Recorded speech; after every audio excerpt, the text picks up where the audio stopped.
Clear cut कहा है, कोई जलसा, कोई जुलूस, कोई मार्च, कोई धरना, कोई चीज़ की इजाज़त नहीं है। उन्होंने बड़ा क्लियरली लिखा है और अब हम वैसे ही लॉ के तहत पाबंद हैं अपने लॉ को इम्प्लीमेंट करने के लिए। और इसके बाद हाई कोर्ट के ऑर्डर के बाद हम 100% उनका जो ऑर्डर है उसको मनवान इम्प्लीमेंट करेंगे। किसी को भी किसी सूरत भी इस्लामाबाद में किसी किस्म की जो हाई कोर्ट के ऑर्डर के मुताबिक जलसा जुलूस धरना करने की इजाज़त नहीं देंगे। सर, हाई कोर्ट की ये भी डायरेक्शन है कि आप एक कमेटी तश्कील दें जो बातचीत भी जारी रखें, तो क्या कमेटी तश्कील दे दी गई है? प्राइम मिनिस्टर साहब से मैं आज शाम को कंसल्ट करके जिस तरह वो गाइड करेंगे हम वो भी कर देंगे इंशाल्लाह ताला। और अगर वहाँ पे भी कोई चीज़ है, बट डेफिनेटली अगर ये धरना देते हैं या धरने की कोशिश करते हैं आने के लिए तो फिर बहुत सारी चीज़ें मुश्किल हो जाएंगी। सर, अडाला से कोई पैगाम मिला है? मेरा तो डेरा कोई राब्ता नहीं है। सर ये बताइएगा, तहरीक इंसाफ की हुकूमत थी, जब भी कोई एहतजाज करने आता था वो इजाज़त देते थे, आप एहतजाज करने की इजाज़त क्यों नहीं देते? किसने कहा नहीं इजाज़त देते? मेरे पास एप्लीकेशन दिखाएं कि कहाँ पे प्रोसेस हुआ है, कहाँ पे इनके पास एप्लीकेशन आई हुई है और हमने उसके ऊपर इजाज़त नहीं दी। आप मुझे इतना बता दें, कोई एक तो डायरी नंबर दिखाएंगे ना? सर ये बताएं, ये बहुत अहम सवाल है कि चूँकि अब प्लान हो चुकी हैं सारी चीज़ें और यकीनी तौर पर आप लोग भी रोकेंगे, एडमिनिस्ट्रेशन रोकेगी, लेकिन अगर खुदा ना खास्ता कोई अगर जानी नुकसान होता है तो उसकी जिम्मेदार कौन होगा? उसके जिम्मेदार वो लोग हैं जो इस्लामाबाद हाई कोर्ट का ऑर्डर को तोड़ के आ रहे हैं। उस सारी चीज़ के जिम्मेदार वो लोग होंगे जो वायलेशन करके आ रहे हैं और जो धावा बोलने के लिए आ रहे हैं। सर ये बताइएगा कि जब भी वफाकी दारुल इस्लामाबाद में कोई एहतजाज होता है तमाम रस्तों को बंद कर दिया जाता है। इस बार अगर एहतजाज नहीं करते, फिर अगर दोबारा एहतजाज की कॉल दी जाती है, फिर भी रस्तों को बंद कर दिया जाता है। मैं जाती तो अल्टरनेटिव रास्ता क्यों नहीं निकल सका? मेरी बात सुने, मुझे आप खुद बता दें क्या उसके, अगर मैं ना रोड बंद करें या ना करें, आप बता दें क्या करना है। सर जो कारोबार है, मैं आपसे एग्री करता हूँ यार, मैं तो खुद एग्री करता हूँ कि ना दुकान बंद होनी चाहिए, ना कारोबार बंद होना चाहिए, ना सड़क बंद होनी चाहिए, ना मोबाइल सर्विस बंद होनी चाहिए। मैं एग्री करता हूँ, लेकिन बताएं क्या रह गया। हाँ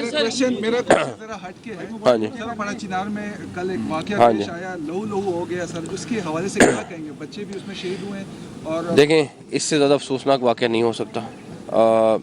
अब एक वज़ीर दाखिला की हैसियत से मैं स्टेटमेंट दे सकता हूँ और मैं इस चीज़ पे कहें कि खाली स्टेटमेंट तक बात नहीं रहनी चाहिए। फर्स्ट ऑफ ऑल KPK में लॉ एंड ऑर्डर की ज़िम्मेदारी KPK की गवर्नमेंट की है। हमें इस सारी सिचुएशन के बावजूद कल KPK वाले, आपको पता है गवर्नमेंट खुद इन्वॉल्व है और वो धावा बोल रहे हैं हमारे पे, उसके बावजूद कल उनके लिए दहशतगर्दी की वजह से उनको प्लाटून्स चाहिए थी 15 FC को, हमें यहाँ पे भी चाहिए थी। हमने यहाँ रोक के उनको वहाँ पे अवेलेबल करी। हमारा ये फ़र्ज़ है कि उनको असिस्ट करना। आप ये उनसे पूछें कि आपकी तवज्जो वहाँ पे दहशतगर्दी ख़त्म होने के लिए होनी चाहिए या यहाँ पे धावा बोलने के लिए होनी चाहिए। आज वहाँ पे जनाजे हो रहे हैं और वहाँ पे दूसरी साइड पे धावा बोलने की तैयारी हो रही है। ये हमारा काम है, फेडरल गवर्नमेंट का काम असिस्ट करना है। हमारी जिम्मेदारी लॉ एंड ऑर्डर की नहीं है 18वीं तरमीम के बाद, लेकिन जो वो डिमांड करते हैं, जहाँ पे उनको कोई ज़रूरत होती है, वो हमने पूरी करनी है और हम उसमें बराबर की हिस्सेदार समझते हैं। लेकिन पहली प्रायोरिटी उनकी लॉ एंड ऑर्डर वहाँ पे उस सूबे की है जिम्मेदारी। तो आप खुद ही सोच लें कि वहाँ पे जनाजे उठे में 40+ और दूसरी तरफ क्या हो रहा है। तो माजरत के साथ ये वहाँ पे जो लोग बैठे हुए हैं उनको सोचना चाहिए कि प्रायोरिटीज़ क्या हैं, क्या नहीं होनी चाहिए। ठीक है, सियासत आप करते रहें, अरे भाई इतना बड़ा वाक़या हो गया, वैसे ही आप सोच लो कि क्या करना चाहिए क्या नहीं करना चाहिए, लेकिन मर्जी जो है वो जाहिर है कोशिश की जा रही है, मज़ीद जो लोग आना चाह रहे हैं। हम देखते हैं कि मुख्तलिफ दाखिली खाजी रास्तों को बंद के जा रहे हैं। इत्तलात ये भी हैं कि 2000 से ज़्यादा लोग टोलियों की सूरत में 2-2, 4-4 करके इस्लामाबाद के मुख्तलिफ इलाकों में ऑलरेडी बैठ चुके हैं। उनके खिलाफ भी कोई ऑपरेशन किया जाएगा? बिल्कुल होगा।